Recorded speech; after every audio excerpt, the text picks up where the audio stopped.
So, I'm standing upon a river. It's flowing towards our shop. I'm at least in a high point here. The tractor, not so much. That's all the way down to the front hub.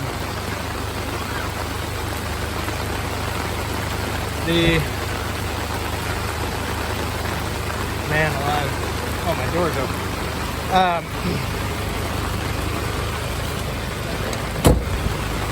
Yeah, the entire backyard is flooded.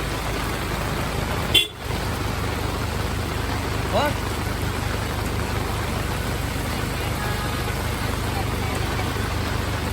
Yeah, this is not so good for the orchard over there.